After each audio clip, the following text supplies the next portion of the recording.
Hi everyone, delonewolf here, and as you can see I am once again in the Firefall open beta.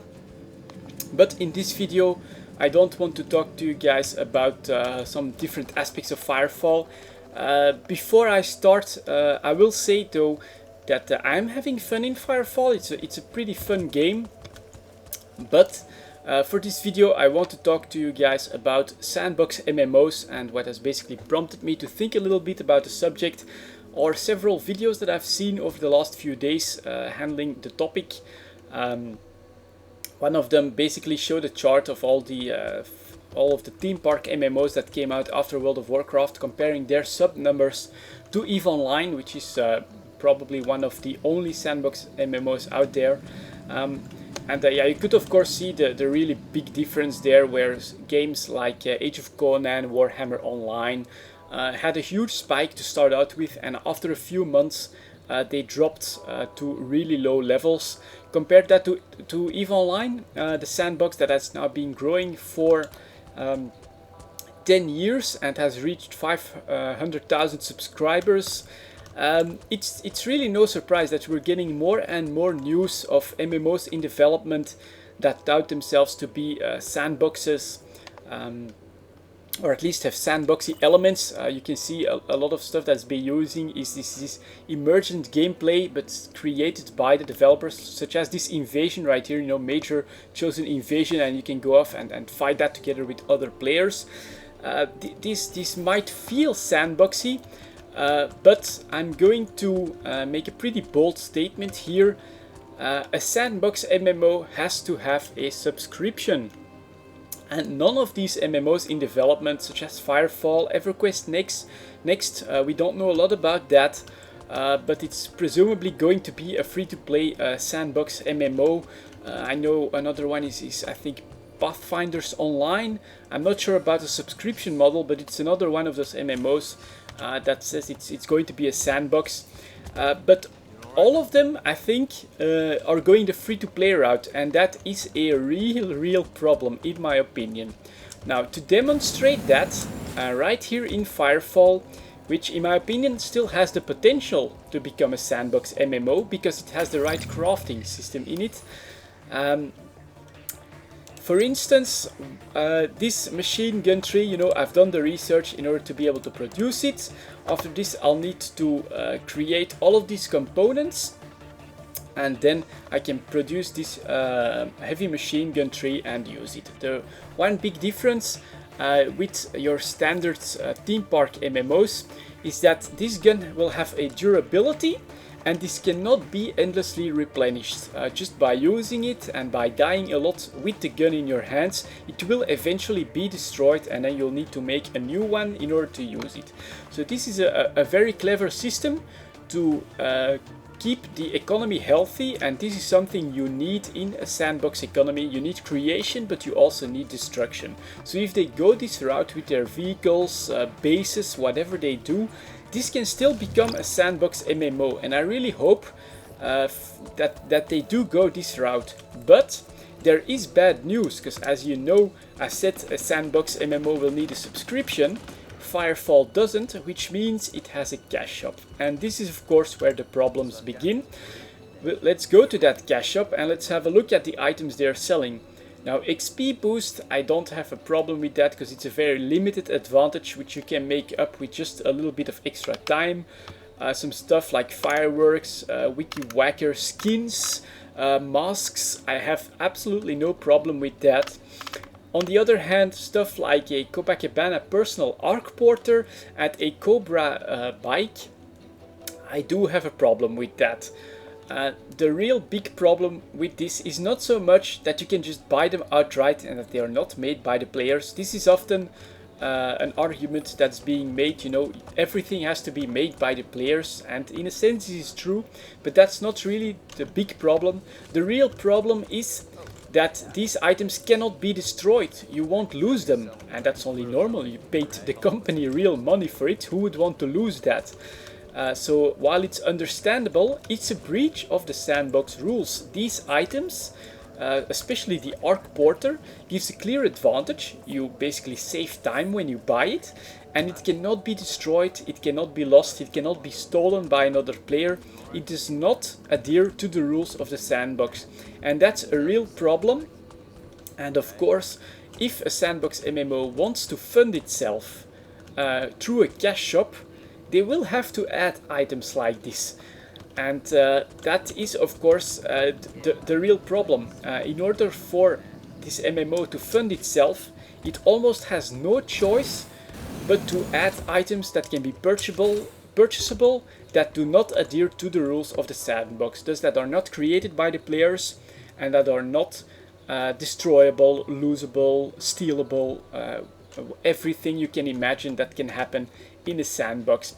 And yeah, while I understand it, and I don't think it's a mistake by Red 5 Studios, in fact I don't even think they have a choice. If they want to be able to fund their MMO, they will have to sell items like this.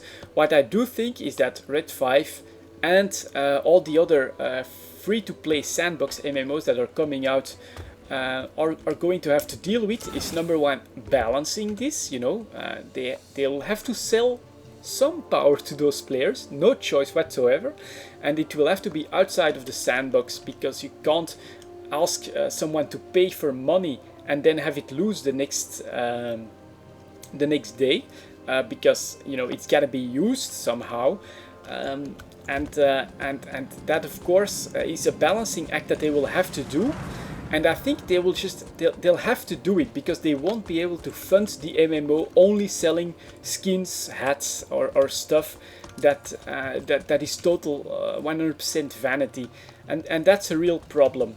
Now, a counter argument that I'm expecting in the comments, and so I'm going to nuke it before you do, is you can buy anything you want in EVE Online as well through the Plex system. You know, you can if you really want to, you can throw tens of thousands of dollars, buy one of the top tunes out there, buy yourself a Titan with perfect or the best possible fitting, and there you go, you've bought all of that power. Now, there are two really big differences between doing something like that in EVE Online and what's happening in the cash shop right here. Number one, you're not buying either the character or the Titan from CCP, you're buying those from the players.